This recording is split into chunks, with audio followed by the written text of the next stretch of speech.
I bought this broken dump truck that does not have brakes. I have been through almost a gallon of brake fluid to try and get this thing bled. Optimistically, I'm gonna say today is the day that we get this thing to have some brakes. In the last video, we were almost through bleeding the first caliper when we ran out of this stuff. When we ran out of brake fluid, we introduced air all back through the line. So far, so good though. The couple flares we did for this fitting to keep a little pressure on the back of the brakes is doing well. Let's hop in the toolbox. Grab our standard wrench set. I do believe it was the 7/16. You can check up front here where it's a lot easier to check than the back. And yes, we got the right size. Before we do any bleeding though, we need to go ahead and top off our brake fluid. That right there is how we got air in the lines last time. All right, we're going for the pour here. Oh, perfect. Filled about to the top because I know we're gonna use a lot. Find a good spot for our work light, like right there. Now we can take our tube because we need a clear tube to be able to see what kind of air is coming out of here. We got our drain pan here. Pull this over like that. Okay, she's holding, so we'll open this up. Get a bit of, oh, there's the foam. Try it again. Man, a lot of foam. Still very foamy. That was quite a few attempts there, so let's go check our brake fluid here, make sure it didn't get too low. Looks like we still have some, but we'll add more to be safe.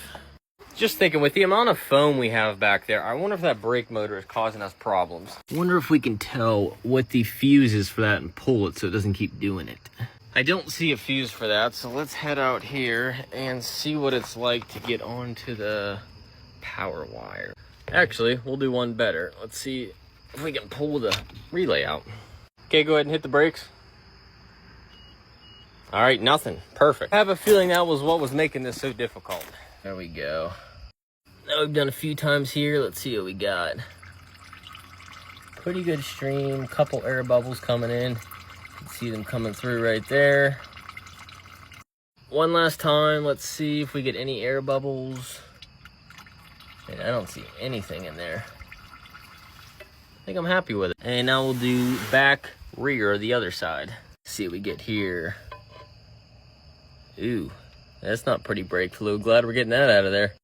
The good thing about this is we are flushing it and getting this old crappy fluid out of here, because they do say that bad fluid like that can actually cause these brake systems to be problematic. I just can't get over how nasty that stuff is. We'll just keep going until we get all this out of here, until we get something clear.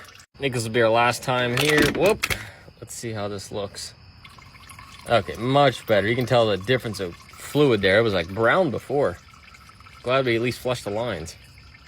Well, that takes care of the two back brakes. The easier ones to get to. Let's find a spot for this light. As long as this guy doesn't break on us. Same deal, we'll slip this on the bleeder.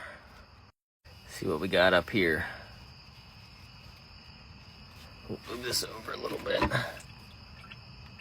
See what we got. Oh, we don't have any pressure. Just letting this guy drain out of here with some pressure on it. There we go, getting some fluid out. Grab our bucket and go to the last one. The pedal's kind of being funny inside of the truck, so I hope that disconnecting this brake motor was the right move. It seemed to aerate if we didn't. Open this one up. Get some fluid out. Sure, no air. Perfect. Really low fluid flow though. Before we fire this up, let's check our front and rear reservoirs. Front looks pretty good. Definitely not as clean a fluid. And the rear is actually, I believe that's good as well. Take our cap and slip it back on, and I think it's time to test it out. Actually, I do want to see where this is at. Which it shows, it's showing, I think we need to add a little bit, if I'm reading this right. But this thing has been finicky since day one, and I have overflowed it so many times that I think we're gonna just run it for right now and see. Next step is to fire this up, but we're gonna have to put the bed down, and I don't wanna forget to do this, so we're gonna lose all the fluid. We worked so hard to get into the cylinder.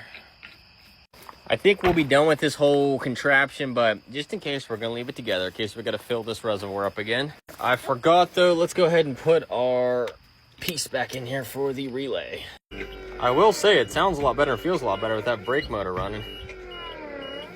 Contact. It does seem like this system still has some air in it. I can hear it kind of gurgling. Also, our lights should be coming on here for parking brake, and they're not. This is the parking brake. Without the flashlight, you can see it's just kind of flashing. It does seem like it's low, so we're gonna add some.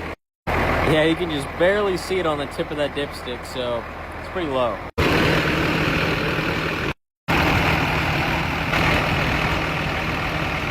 Well, it took all of that gallon, at least that was left of it.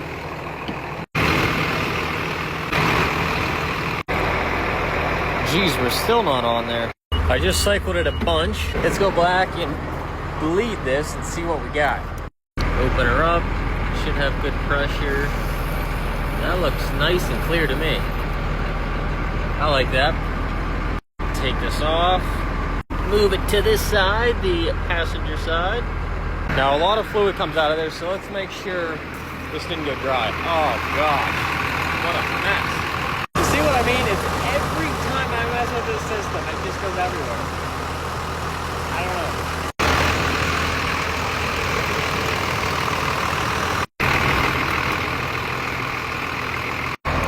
And now you're gonna tell me it's low again. It says, check with parking brake applied. I always screw this up. Let's see which way it is. Oh, we're released right now. I bet that's how I checked it. Okay, pull back. Now I bet that baby is full. I don't know about full, but it is in the correct area here. What I'm not really understanding is our parking brake light is opposite of this, so it should be push to release. So we push it,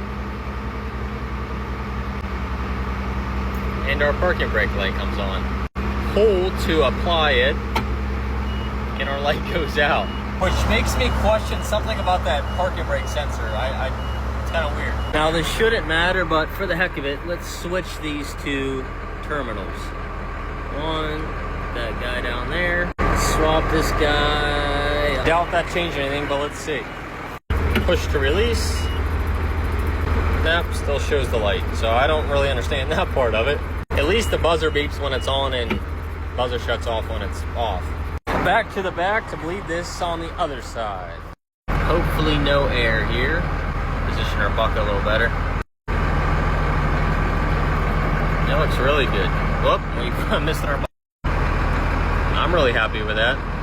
I've cycled these a ton, and I just still can't get the air out. To me, it doesn't make sense that the bleeders are halfway here. I would think the bleeders would have to sit at 12 o'clock because the air, I imagine, is up here. You guys tell me what you think. If I gotta somehow figure out how to rotate these things, but maybe I'm wrong. It just doesn't make sense that the bleeder's here and not up top.